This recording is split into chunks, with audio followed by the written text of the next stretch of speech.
Well, the gCADPlus user has asked for some assistance in setting up a template that will make life a little easier and more straightforward when doing new jobs for their particular design consultancy. Well, if you've used File and New in the gCADPlus environment, you'd be familiar with this list of template drawings.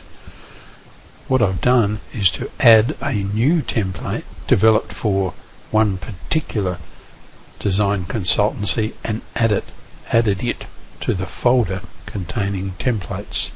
And here it is. We'll open it up and we're thrown immediately into model space. Well, you'll notice a couple of areas in model space. These are delineated by a dashed line on a layer called def points.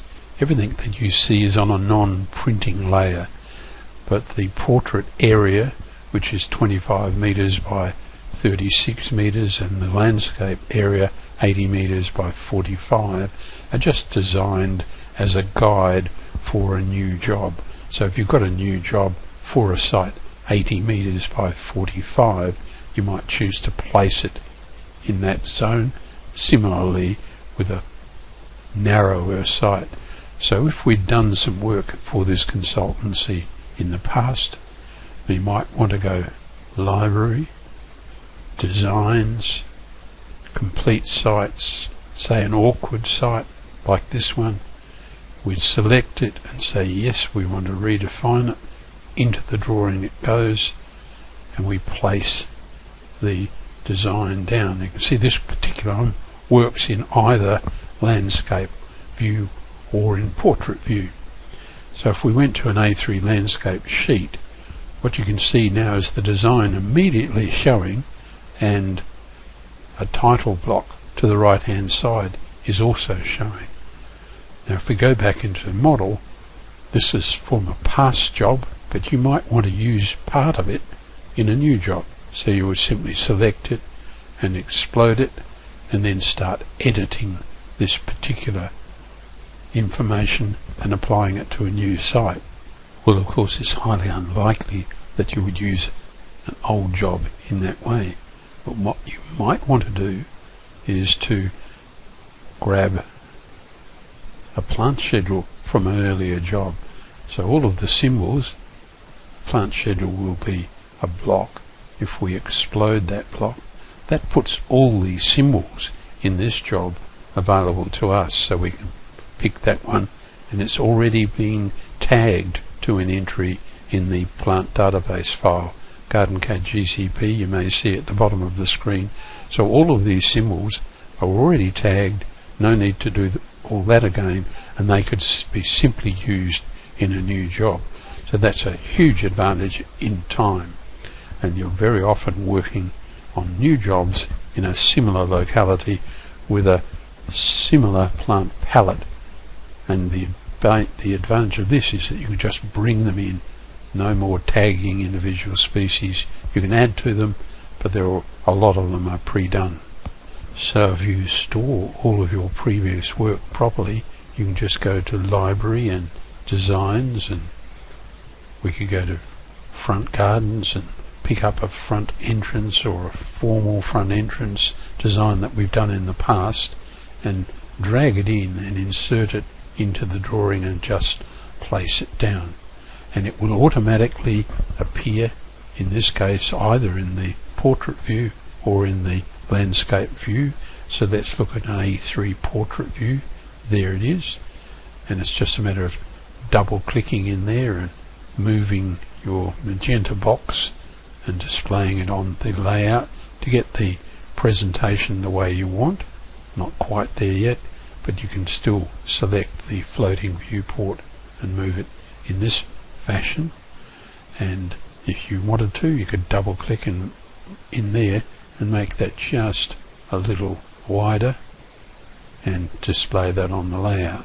But equally, it could be in, say, an A2 landscape view, and here's that schedule from the other job, but we can double click here and size our magenta box around our design and display it on the layout.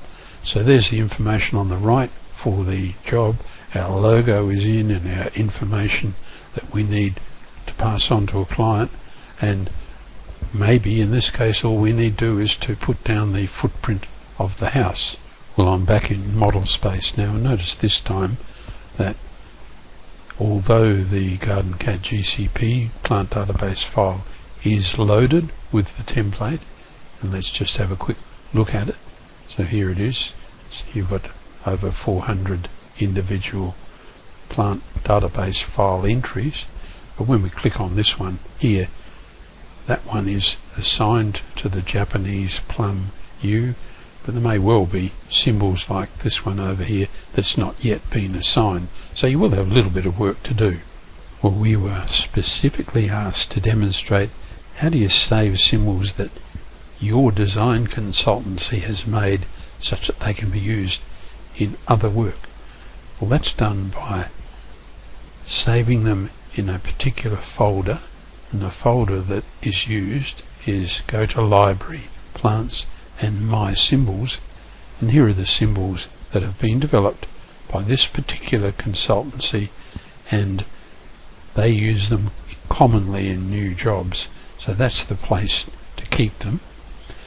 The location of designs and symbols are all put in a gCADPlus folder in your documents area, but you have some tools to set block library paths. So we were just talking about the My Symbols folder, so that lives in the My Documents folder gCADPlus. Under that are blocks, then plants, then My Symbols. So you can set the path to your designs, to broad scale symbols and whatever. We have had a suggestion that it's not a bad idea to store these outside of the gCADPlus folder area in My Documents, because if you're going to do a new upgrade, that makes backing up perhaps a little easier, although I think it's easier just to back up the whole of the gCADPlus folder itself and archive that on a USB or other device, so you can just restore that when you get a new version. So I hope that clearly demonstrates the advantage of building a template for your own consultancy. Work on it over a period of time and you'll derive quite significant benefits. Well, what I didn't demonstrate was how to set the template, how to put a file in a template folder. That's done by clicking File and New, and notice this dir and double dots or treble dots there. Just click on that and then you can navigate to the Data folder, find the gCADPlus folder, navigate to Data and then to Templates, and that's where we put our templates. If you throw a template in there, gCADPlus will then find it when you go File and New.